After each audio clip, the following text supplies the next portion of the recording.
merasa tak berarti, jalan dengan tanpa harapan, lalu tangan yang berlubang paku menjamah jadi hidup baru,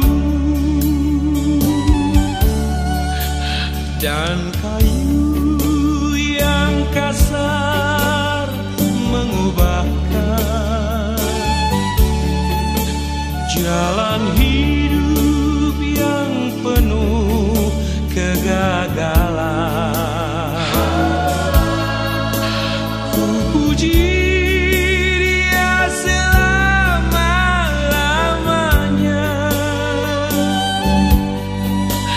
sebab salib mengubah hidupku, dan ku yakin darah Yesus yang suci sudah mengalir di Kalvari. Bila zaman berlalu, dunia mendebu, ku tetap pegang salib itu.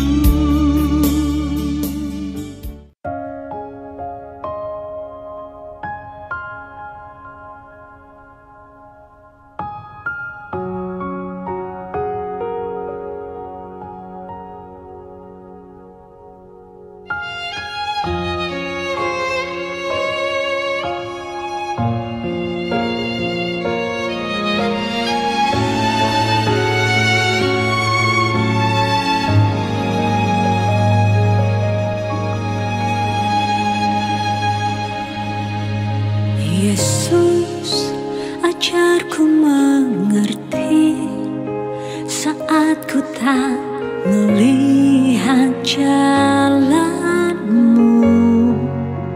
Ingatkan aku, hidup ini adalah milikmu. Yesus, ajarku berserah pada rencana dan kehendakmu. Apapun itu, aku tahu pasti yang terbaik.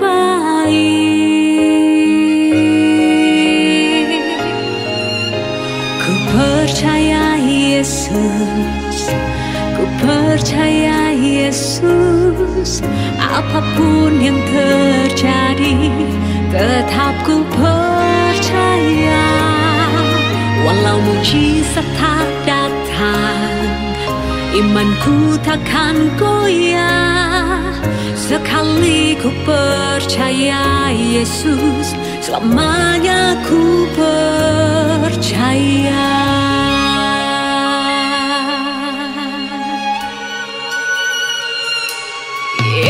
Yesus, ajarku mengerti saat ku tak melihat jalanmu. Ingatkan aku, hidup ini adalah milikmu.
Pagi hari ini saya ingin bicara tentang iman dan kasih. 1 Korintus 13 ayat yang kedua. Kita baca sama-sama. Sekalipun aku mempunyai karunia untuk bernubuat dan aku mengetahui segala rahasia dan memiliki seluruh pengetahuan, dan sekalipun aku memiliki iman yang sempurna untuk memindahkan gunung, tetapi jika aku tidak mempunyai kasih, aku sama sekali tidak berguna. Luar biasa. Yang percaya firman Tuhan katakan, amin. Firman Tuhan berkata, bahasa sederhananya, kalau ada orang yang dikaruniai Tuhan, iman, sehingga dia bisa melakukan mujizat, bisa menyembuhkan yang sakit, membangkitkan yang mati. Tapi kalau dia tidak punya kasih, dia tidak berguna. Iman dan kasih adalah sahabat karib yang tidak mungkin terpisahkan. Kenapa? Kita lihat bagaimana Yesus melayani selalu dengan kasih. Kita lihat Matius 14 ayat 14. Ketika Yesus mendarat, ia melihat orang banyak yang besar jumlahnya, maka tergeraklah hatinya oleh belas kasihan kepada mereka. Dan ia menyembuhkan mereka yang sakit. Satu lagi, Matius 20 ayat 34. Maka tergeraklah hati Yesus oleh belas kasihan. Lalu ia menjamah mata mereka. Dan seketika itu juga mereka melihat lalu mengikuti dia. Kesamaan apa yang kita bisa lihat? Ini baru 2 ayat yang saya bacakan. Kalau Anda search kata belas kasihan, banyak sekali ayatnya. Kesamaan yang kita bisa lihat adalah gini. Yesus melayani dengan kasih. Makanya dia selalu punya belas kasihan. Dan setiap kali dia berbelas kasihan, dia bikin mujizat. Yang artinya gini, kalau Anda punya belas kasihan, itu merupakan kunci mujizat dalam hidup Anda. Ketika Anda lihat anakmu sakit, dan kamu mengasihi anakmu, dan kamu berdoa dengan sungguh-sungguh, bahwa Tuhan sanggup menyembuhkan dia, saya percaya mujizat akan terjadi, anakmu sembuh. Amin. Apa hubungannya kasih dan iman? Mari kita belajar. Efesus 3. Ayat 16, luar biasa pewahyuan Tuhan. Kita baca yuk. Aku berdoa supaya ia menurut kekayaan kemuliaannya menguatkan dan meneguhkan kamu oleh rohnya di dalam batinmu. Ayat 17 sama-sama.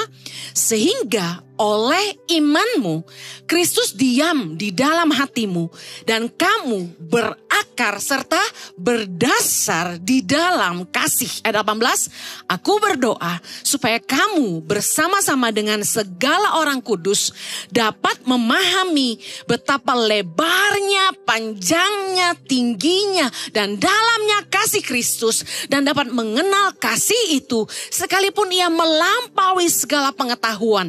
Aku berdoa supaya kamu dipenuhi di dalam seluruh kepenuhan Allah. Sama-sama katakan, amin. Yes. Berapa banyak saudara yang punya iman bahwa roh Allah diam di dalam batinmu? Gak semua tangan. Saya ulangi. Mungkin karena masih pagi.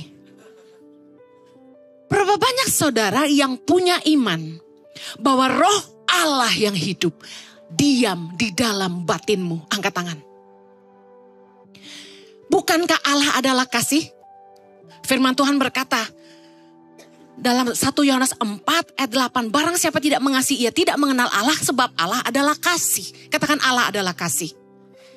Jadi ketika engkau punya iman, engkau yakin bahwa roh Allah diam di dalam batinmu, ketahuilah dia adalah kasih.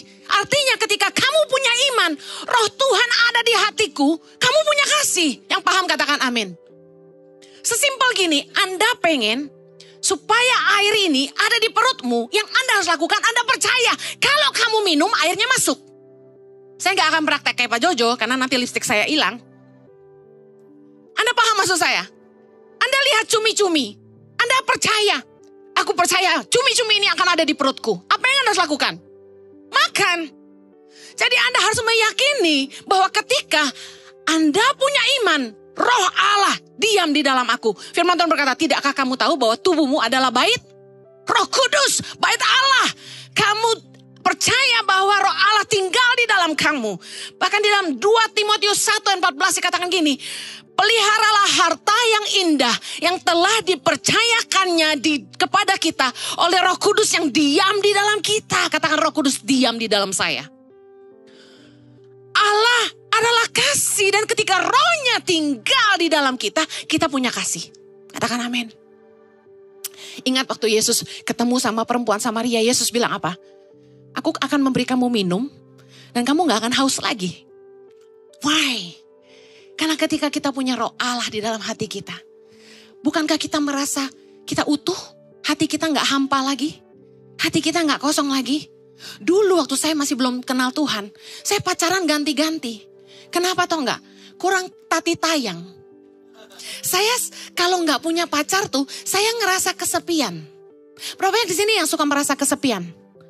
Berapa banyak di sini yang hatinya pernah merasa hampa? Kosong. Tapi ketika kita menerima Tuhan Yesus sebagai Tuhan dan Juru Selamat, dan Dia mengaruniakan Roh-Nya yang kudus dalam batin kita, apa yang immediately kita rasakan? Damai. Masih sepi sih Bu karena jomblo. Gue paham. Tapi ada rasa utuh. Hati kita gak hampa lagi. Seperti ada mata air yang terus mengalir di hati kita. Itu kasih Tuhan. Benar-benar sebagai manusia, gak mungkin, mustahil, bohong kalau kita bisa mengasihi orang yang kita gak suka. Bener gak? Kita lihat baby deh. Kalau cabi, lucu, imut-imut, suka joget. Wih, gak usah diperintahkan, kita langsung, ih lucunya. Gue cium lu, gue gigit lu gitu kan. Bener gak? Jangan jahat sama anak orang. Nanti kamu punya anak, anakmu digigit juga. Nah, anak kalau cakep, lucu, bersih, kita gemes, benar? Tapi kalau bayinya ingus, meleleh, ijo-ijo, terus dia jilat. Dekil and the kumel. Rambut berantakan, kutuan. Jarinya kudisan, kurapan, panu di muka banyak banget. Bau lagi kayaknya gak mandi, bajunya hitam, bolong-bolong. Anda bisa sayang? Impossible. Karena manusia melihat dengan mata, kita gak lihat hati. Kalau bukan karena kasih Tuhan, gak mungkin saya nih bisa sayang sama anak-anak pedalaman. Saya percaya karena Roh Allah di dalam saya yang memampukan saya mengasihi mereka. Dan saya percaya waktu suami istri kita begitu nyebelin, sampai rasanya I love you, but sometimes I hate you. Gitu kan? Benar gak ibu-ibu? Bohong kalau enggak. Karena kadang-kadang se-cute-cute-nya Jojo nyebelin juga kadang-kadang. Nah, tapi kasih Tuhan memampukan kita untuk jatuh kasihan. Sudahlah, namanya juga manusia. Kita kasihan gitu loh. Karena ada kasih Tuhan, makanya pernikahan butuh Kristus ada di antara kita. Tali 3 lembar tidak mudah diputuskan, kata firman Tuhan. Amin. Karena iman kepada Allah, bahwa Dia ada di dalam hati kita, itu yang memampukan kita punya kasih. Kata firman Tuhan, kita akan berakar dan berdasar di dalam kasih. Karena iman, Kristus diam di dalam kamu, kamu akan berakar dan berdasar di dalam kasih. Make sense? Karena iman kita percaya Roh Allah diam di dalam kita, udah pasti. Karena Dia kasih, kita punya kasih. 1 Yohanes 4 ayat 20. Baca sama-sama. Jikalau seorang berkata, aku mengasihi Allah dan ia membenci saudaranya, maka ia adalah pendusta. Karena barang siapa tidak mengasihi saudaranya yang dilihatnya, tidak mungkin mengasihi Allah yang tidak dilihatnya. Iman dibuktikan. Ketika kita mampu mengasihi Allah yang tidak kelihatan, kita pasti bisa mengasihi sesama yang kelihatan. Bohong kata firman Tuhan. Kalau kamu bilang, kamu mengasihi aku yang tidak kamu lihat. Kalau kamu gak bisa mengasihi sesamamu yang bisa kamu lihat. Butuh iman untuk bisa mengasihi Allah. Karena kita gak bisa lihat Dia. Yang mengerti katakan amin. Matius 18 ayat 5, Yesus berkata gini.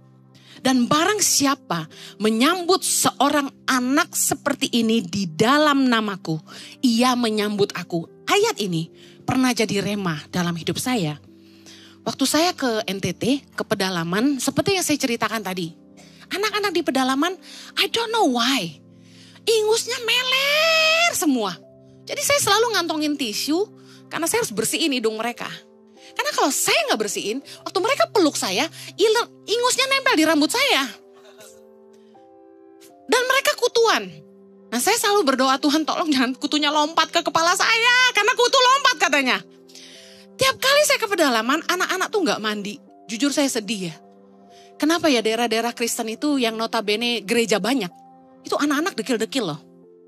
Kayak gak diurus gitu loh. Bajunya jelek gak ada yang ganti. Jadi setiap kali saya ke pedalaman tuh, saya sedih gitu lihat mereka. Bukan cuma dekil, saya ingat bajunya robek-robek gitu. Bahkan gak pakai sepatu. Pakai pun nganga kayak buaya. Jarinya hitam-hitam, kotor kukunya.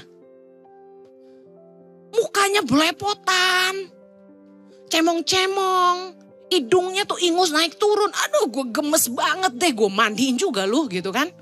Emaknya mana sih nih? Dan rata-rata gak ada mama. Gak punya mama, mamanya jadi pembantu rumah tangga, jadi TKI. Anaknya dititipin ke mama besar, papa besar, mama kecil, papa kecil. Itu sebutan tante dan om. Kalau besar berarti lebih tua, kecil lebih muda.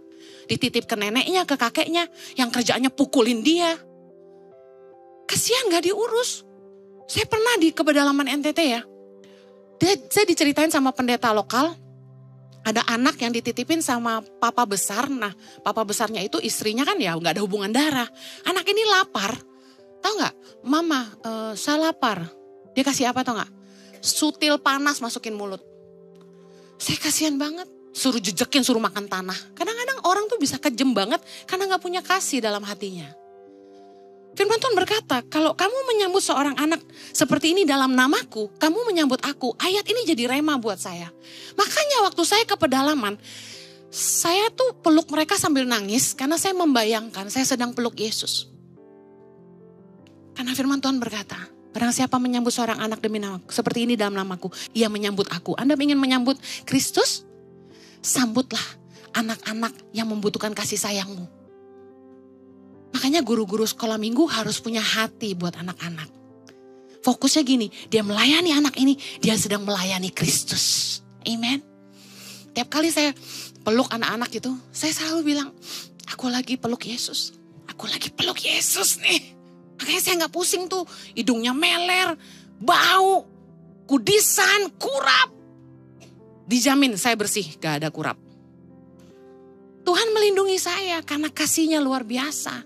Kalau Anda punya kasih Allah dalam hatimu, karena rohnya di dalam kita, kasih itu tumpah, memampukan kamu mencintai orang bahkan yang bersalah sekalipun. Iman kita itu harusnya nyata dalam tindakan kasih kita kepada sesama. Yang setuju katakan amin.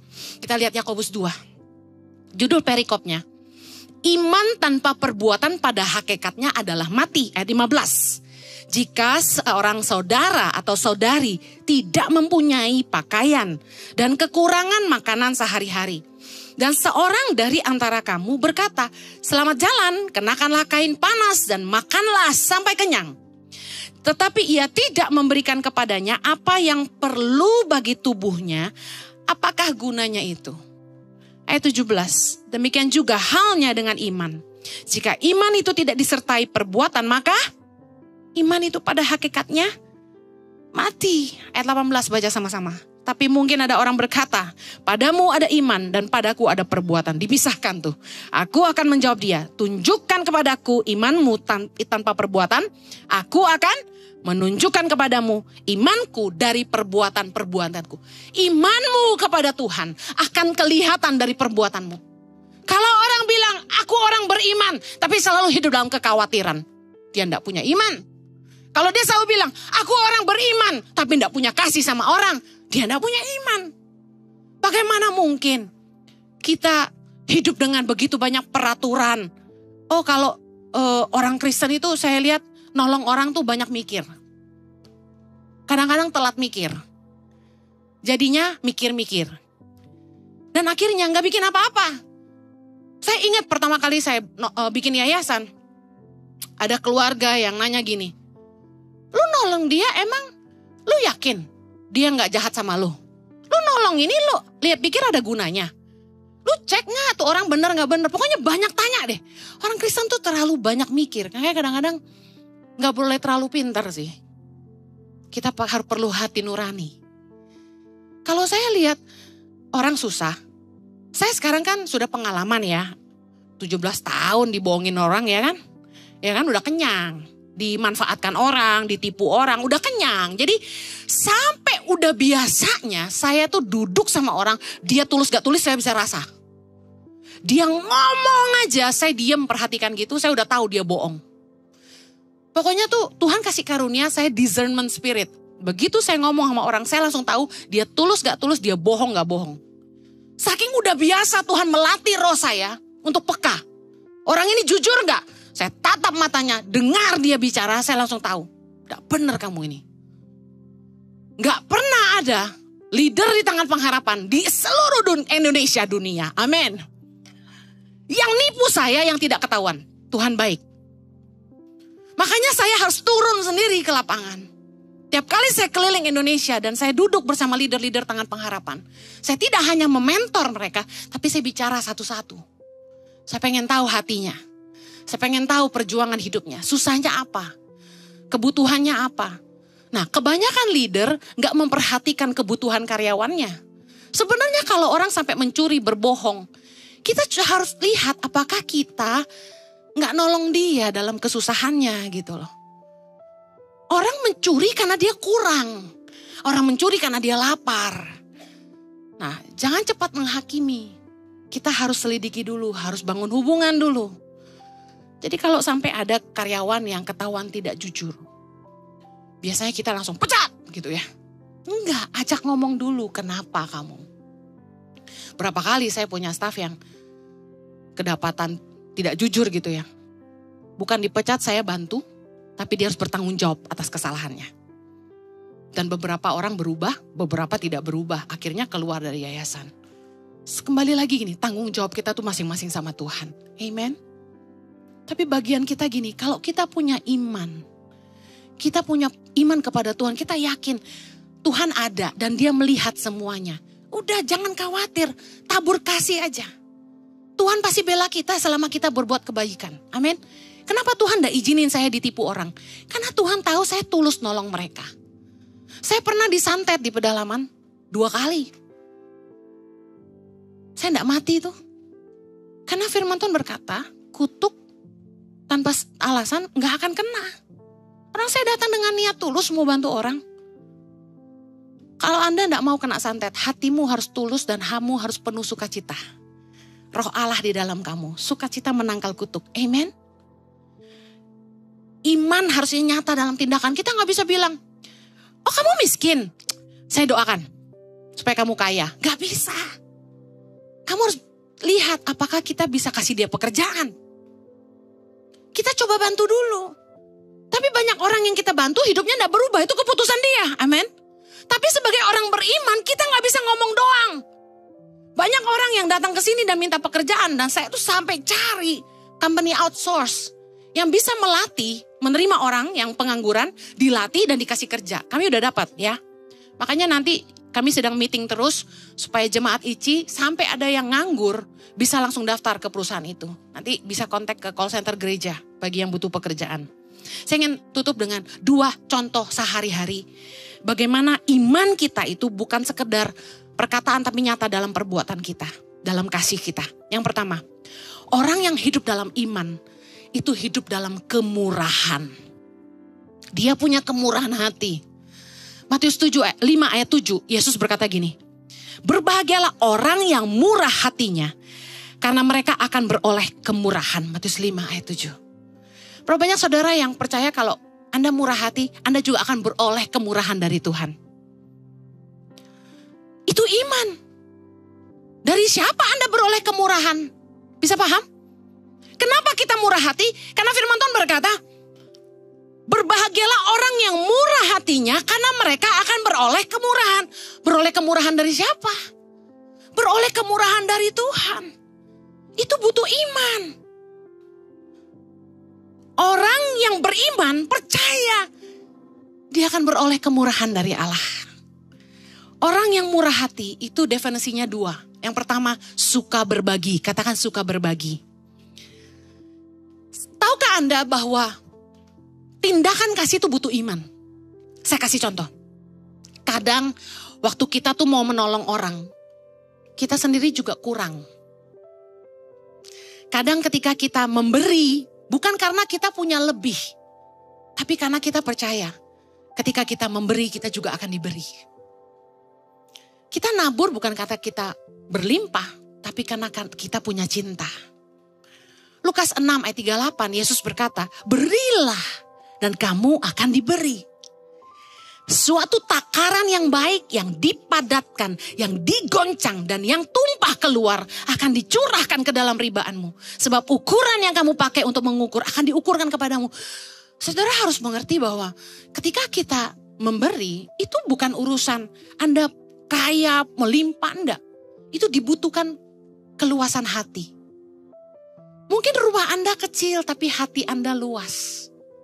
Anda nampung saudaramu, tidur numpuk satu kamar, nggak apa-apa, tapi itu sebenarnya mengganggu loh. Rumah udah kecil, penuh orang lagi, itu butuh hati yang luas untuk memberi tumpangan. Dan firman Tuhan berkata, kita harus suka memberi tumpangan. Ketika kita memberi, sama adik kita, nolong keponakan kita, nolong orang tua kita. Orang tua udah mulai tua, udah gak kerja. Sebagai anak yang sudah nikah, punya anak, sebenarnya saya paham, saya juga ngalamin. Kita juga pas-pasan. Kita juga punya cicilan bulanan. Tapi sebagai anak kita mau taat firman Tuhan. Bahwa mengurus keluarga sendiri adalah ibadah yang berkenan kepada Allah. Bahwa sebagai anak kita harus membalas budi orang tua kita dan nenek kakek kita. Nah, kita memberi bukan karena kita punya lebih. Tapi karena kita punya iman. Orang yang menabur pasti menuai. Amin. Waktu satu kali, jadi saya tuh kan hamba Tuhan. Hamba Tuhan kan uangnya nggak selalu nggak tetap income-nya. Tapi Tuhan kayak ingetin saya, kamu belum kasih mamamu loh bulan ini gitu. Aduh, percayalah berat banget karena ngepas banget. Nah, saya taat sama pimpinan Roh Kudus, saya transfer ke mama saya. Udahlah, saya percaya Tuhan pasti pelihara saya. Itu butuh iman. Nabur butuh iman. Mengasihi orang tua butuh iman. Kalau Anda gak punya iman, Anda akan mikir terus. Duh, buat keluarga gue juga gak cukup. Tapi tahu gak apa yang saya alamin? Tiba-tiba di hari yang sama, ada teman transfer ke rekening saya. Jumlahnya sama persis yang saya transfer ke mama saya. Saya sampai geleng-geleng. Tuhan ini bercanda. Tuhan tuh sebenarnya gak butuh duit kita. Tuhan butuh ketaatan kita. Waktu kita nabur, ternyata Tuhan udah siapin gantinya. Tuhan cuma mau lihat, kamu nabur gak? Saya bercanda, saya bilang Tuhan, saya bercanda, Tuhan kok gak ada lebihnya kan naburnya segini harusnya nerima lebih ya. Nah kan kita manusia suka gitu kan. Tapi jujur, udah banyak lebihnya Tuhan kasih, kita aja yang gak ngitung. Tapi saya lihat, Tuhan cuma nguji ketaatan saya, apakah saya mengasihi Tuhan dan mengasihi mama saya. Berkali-kali saya ngalamin. Waktu saya pengen nabur buat staff, buat tim ICI, buat tim Yayasan Tangan Pengharapan. Saya pernah cerita sampai BCAM banking saya bilang gini, tidak bisa transfer gagal, saldo tidak mencukupi. Habis duit gua. Tapi saya percaya penyertaan Allah. Saya kasih tahu sampai hari ini saya sama suami saya nggak pernah kekurangan. Kami nggak pernah berhenti nabur. Kalau orang tuh sampai nanya-nanya saya, Bu Heni, perpuluhan wajibkah? Ya ampun, lu hitungan banget, pantasan aja hidup lu susah. Kalau Anda bilang gini, ngepas Bu, udah duit cuma segini mesti nabur lagi. Lu perhitungan sama Tuhan gue kasih tahu. Napas lu gratis, lu nggak hitung lu. Saya sama Jojo nggak pernah hitungan. Tuhan suruh tabur. Tuhan suruh tabur. Selama Tuhan suruh terus nabur. Selama Roh Kudus gerakan nabur. Bukan punya lebih, baru terima udah naruh lagi. Kadang-kadang sampai begitu. Saya kasih tahu, bukan saya nggak butuh. Tapi saya tahu, saya harus taat. Karena saya punya iman, Tuhan pasti sediakan yang saya butuhkan. Dan luar biasa, kami tidak pernah kekurangan Bapak Ibu. Ujilah kasih Tuhan dalam hidupmu. Kalau Anda percaya, Anda punya iman, Tuhan mengasihi Anda. tanpa iman orang itu hidup dalam kekhawatiran. Kekhawatirannya apa? Takut gak cukup. Matius 6 ayat 34. Yesus berkata begini, ini Yesus yang ngomong loh. Sebab itu, janganlah kamu khawatir akan hari besok. Karena hari besok mempunyai kesusahannya sendiri. Kesusahan sehari cukuplah untuk sehari. Ayat ini sering dipakai orang malas. Tapi saya kasih tahu ini pelajaran iman yang Yesus lagi kasih sama kita. Kalau Anda baca di ayat selanjutnya, dikatakan bahwa Bapamu tahu bahwa kamu memerlukan semuanya itu. Jadi kamu gak perlu khawatir tentang makan, minum, pakai. Makanya saya paling gak suka orang ribut soal makanan. Gue belum dapat ya. Kok makanannya segitu doang sih, gue belum dapat ya. Marah gitu. Gak dapat makan. Ya ampun, itu sedih sekali. Itu miskin sekali rohnya. Kalau saya, gak apa-apa saya gak dapat. Yang penting semua dapat. Kadang-kadang saya dikirimin makanan, saya gak sentuh minta maaf. Karena saya udah gemuk. Kalau saya rakus, saya gembrot. Setiap kali saya dikasih makanan, ada juga saya potong kecil, saya cobain. Saya bilang thank you sama orangnya, saya kasih suami saya, bagi anak saya tuh saya kasih ke semua. Kami ngambil sedikit aja, karena anak saya juga diet. Ayo, suka berbagilah. Karena kalau Anda punya iman, Anda tidak khawatir akan hari besok. Orang yang selalu khawatir, tidak cukup, akan jadi orang pelit. Uji Tuhan dalam hidupmu. Dia setia dan dia menyediakan semua yang kau butuhkan. Amen. Contoh lagi, iman dan kasih. Orang yang punya kemurahan hati, yang pertama tadi suka berbagi, yang kedua mudah mengampuni. Untuk bisa cepat mengampuni orang, itu butuh kemurahan hati. Anda kalau murah hati, Anda gak pendendam. Anda gak simpen kesalahan orang. Saya kasih tahu, orang yang murah hati sehat. Karena hatinya gak pahit. Hati yang pahit itu sumber penyakit. Karena pahit dia stres. Stres sakit. Ngapain? Hati yang gembira adalah obat yang manjur, kata firman Tuhan. Jangan pahit, rugi, makan dalam. Yang suka nyimpen-nyimpen tuh, kalau dendam sama suami disimpen.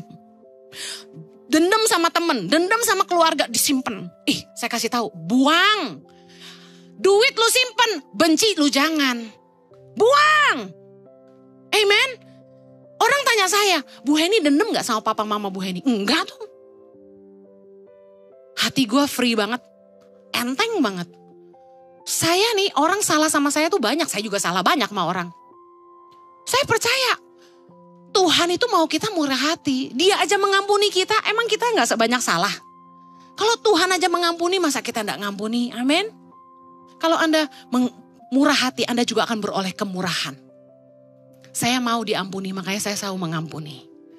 Lukas 6 ayat 27. Tetapi kepada kamu yang mendengarkan aku, Yesus berkata, kasihilah musuhmu. Berbuatlah baik kepada orang yang membenci kamu. Dan mintalah berkat bagi orang yang mengutuk kamu. Berdoalah bagi orang yang mencaci kamu. Anda pasti dalam hati bilang gini, berat. Ayat 35, sama-sama yuk. Tetapi kamu kasihilah musuhmu dan berbuatlah baik kepada mereka dan pinjamkan dengan tidak mengharapkan balasan, maka upahmu akan besar dan kamu akan menjadi anak-anak Allah yang maha tinggi, sebab ia baik terhadap orang-orang yang tidak tahu berterima kasih dan terhadap orang-orang jahat. Ayat 36, hendaklah kamu murah hati sama seperti Bapamu adalah murah hati. Lihat, upahmu akan besar. Dan kamu akan menjadi anak-anak Allah yang maha tinggi. Ini butuh iman. Karena pengharapan kita hanya di dalam Tuhan. Makanya kita lakukan firman Tuhan. Kita menabur kasih. Kasih hanya terbukti ketika kamu mampu mengasihi orang yang bersalah sama kamu. Orang yang gak baik sama kamu. Orang yang mencelakakan kamu. Saya bersyukur Tuhan itu selalu memampukan kami mengampuni orang-orang yang bersalah. Karena saya selalu ingat dalam Lukas 23 ayat 34 ketika Yesus tergantung di atas kayu salib dengan segala kekecewaan dan pemberontakan dan pengkhianatan yang dia terima. Dan tidak ada yang bela dia di atas kayu salib. Dia mampu berkata, Bapa ampunilah mereka karena mereka tidak tahu apa yang mereka perbuat. Saya kasih tahu itu teladan yang seumur hidup kita harus simpan di hati kita. Kalau segitu banyak kesalahan, penghinaan, pengkhianatan yang dia alami, dia masih sanggup mengampuni. Masakan kita tidak? Yang mengerti katakan amin. Yang terakhir, orang yang hidup dalam iman itu pasti hidup dalam kebajikan. 2 Petrus 1, kita lihat sama-sama firman Tuhan. Ayat yang kelima. Justru karena itu kamu harus dengan sungguh-sungguh berusaha. Wow, udah kata sungguh-sungguh, berusaha lagi. Baca sama-sama. Untuk menambahkan kepada imanmu apa? Kebajikan. Dan kepada kebajikan pengetahuan. Ayat 6. Dan kepada pengetahuan penguasaan diri. Kepada penguasaan diri ketekunan. Dan kepada ketekunan kesalehan. Dan kepada kesalehan kasih akan saudara-saudara. Dan kepada kasih akan saudara, kasih akan semua orang. Wow, levelnya paling tinggi kasih. Kasihnya itu pertama kepada saudara seiman, yang paling tinggi kasih kepada semua orang. Makanya Tuhan kasih saya ayat Galatia 6 itu. Berbuat baik kepada kawan-kawan kita seiman, terutama, tapi kepada semua orang. Saya percaya bahwa kalau kita punya iman, kita mampu berbuat baik sama semua orang. Karena Tuhan Yesus adalah sosok kebaikan bagi dunia. Bagaimana Anda mau menceritakan kasih Tuhan kepada orang kalau Anda sendiri tidak baik? Ibrani 13 ayat 16. Dan janganlah kamu lupa berbuat baik dan memberi bantuan. Kenapa? Sebab korban-korban yang demikianlah yang berkenan kepada Allah. Anda ingin memberikan korban yang berkenan kepada Allah? Orang-orang yang beriman pasti fokusnya gini. Bagaimana hidupnya berkenan kepada Allah? Orang yang beriman pasti akan selalu bertanya, apa yang dia bisa lakukan untuk menyenangkan hati Tuhan. Dan yang menyenangkan hati Tuhan, korban yang harum yang berkenan kepada Tuhan, salah satunya adalah ketika kita berbuat baik. Ketika kita peduli orang lain. Amsal 19 ayat 17 berkata, siapa menaruh belas kasihan kepada orang lemah, memiutangi Tuhan yang akan membalas perbuatannya itu. Wow, ini iman yang keren. Ketika kita naruh belas kasihan buat orang lemah, kita percaya yang balas bukan mereka, yang balas Tuhan, itu iman. Orang kalau gak punya iman gak akan baik sama orang. Orang yang gak punya iman akan ngomong gini, gak ada urusan lu sama gue, lu susah salah lu sendiri. Tapi orang yang punya iman percaya firman Tuhan, bahwa ketika aku menaruh belas kasihan kepada orang lemah, aku memiutangi Tuhan, yang pasti akan membalasnya. Katakan amin. Orang yang baik peduli sama keluarganya. Tadi saya sudah ngomong. 1 Timotius 5 ayat 4. Tapi jikalau seorang janda mempunyai anak atau cucu, hendaknya mereka itu pertama-tama belajar berbakti kepada kaum keluarganya sendiri. Pelayanan dimulai dari mana? Katakan keluarga. Membalas budi orang tua dan nenek mereka. Harusnya kakek nenek, terjemahan Indonesia salah. Karena itulah yang berkenan kepada Allah. Sekali lagi, apa yang berkenan kepada Allah? Ketika kita mengurus orang tua kita, mengurus kakek nenek kita, kita pelihara keluarga kita, jadi berkat buat kaum keluarga kita. Apakah Anda peduli sama adikmu, sama kakakmu, keponakanmu, orang tuamu? Kalau Anda lebih diberkati dalam keuangan, jangan diam. Jangan tidak peduli. Saya lihat banyak orang yang kaya tapi tidak peduli sama orang tua, tidak peduli sama adik kakaknya. Adiknya susah, dihina. Kita tidak boleh gitu. Kalau kita punya kasih, kita harus peduli. Anda peduli, buktikan keluarga nomor 1. Anda nabur buat gereja, nabur buat NTT, nabur buat Papua. Yang kelihatan depan mata, pembantumu aja kamu gaji kecil sekali. Anda pengen orang miskin Indonesia berkurang kemiskinannya? Pengen tak berkontribusi? Mau nggak? Gaji pembantumu dengan benar. Jangan kecil. Masih 800.000 gaji pembantu hari gini. Masih 1,5 juta. Yang benar aja. Mereka nyekolahin adik. Mereka perlu ngasih makan orang tua. Orang tua rumahnya tuh udah mau roboh. Anda bangunin gak? Kita omong kosong. Makan di restoran bayar 1, 2 juta, 3 juta, 4 juta. Hahaha. Orang tidur kehujanan. Kita gak peduli. Kita bilang kita punya iman. Kita punya kasih. Mari. Gereja Tuhan bangkit. Mari jadi seperti Yesus. Kisah Rasul 10:38 berkata, yaitu tentang Yesus dari Nazaret, bagaimana Allah mengurapi dia dengan Roh Kudus dan kuat kuasa. Dia yang berjalan berkeliling sambil berbuat baik. Wow. Dan menyembuhkan. Keren gak sih? Anda berjalan berkeliling sambil berbuat baik gak? Atau berbuat yang baik-baik? Ayo umat Tuhan, nyatakan imanmu dalam kasihmu. Orang yang beriman percaya bahwa ada upah yang menanti dia di kekekalan. Yang percaya katakan amin. Yohanes 5 ayat 29 ayat terakhir ya saya. Sama-sama yuk kita lihat Yesus bilang apa.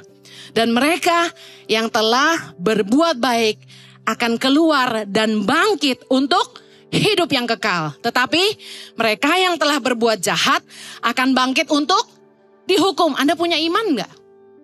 Bahwa ketika Anda berbuat baik, Anda berbuat kasih kepada orang-orang.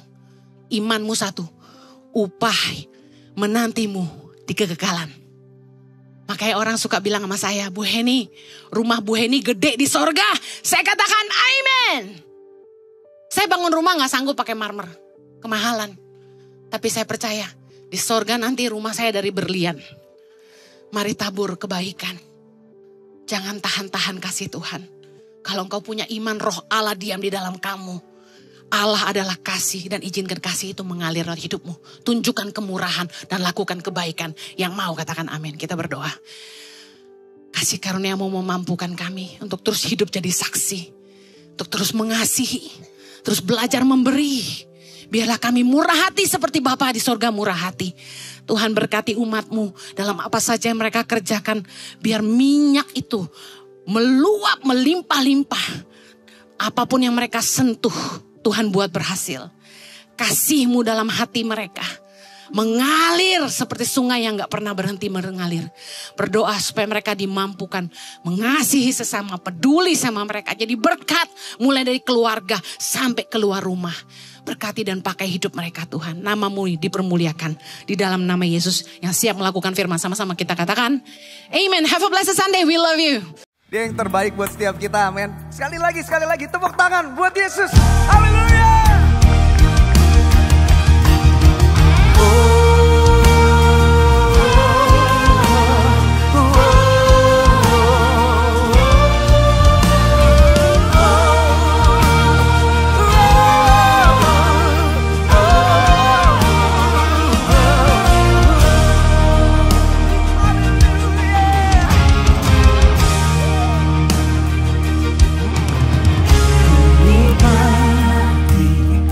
Kasih setiamu ya Tuhan, lingkupi hati ini, tak beralas-balas.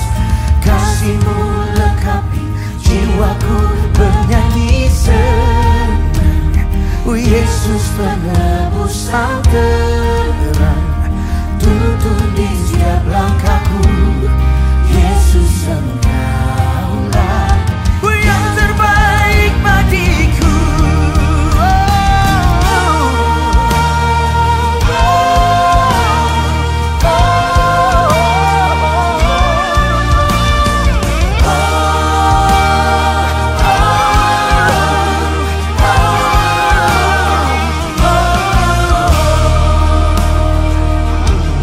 We praise your name. Hallelujah. Kasih setiamu ya Tuhan, lingkupi jiwa ini, tak berujung batas. Kasih-Mu lengkapi jiwaku menari tenang. Yesus penebus yang terang, tuntun di setiap langkahku. Yesus Engkaulah yang terbaik bagiku. Ditinggikan Engkau Tuhan, masyurkanlah nama-Nya. Ditinggikan Engkau Tuhan di atas segalanya. Oh, ditinggikan Engkau Tuhan, masyurkanlah nama-Nya. Ditinggikan Engkau Tuhan di atas segalanya.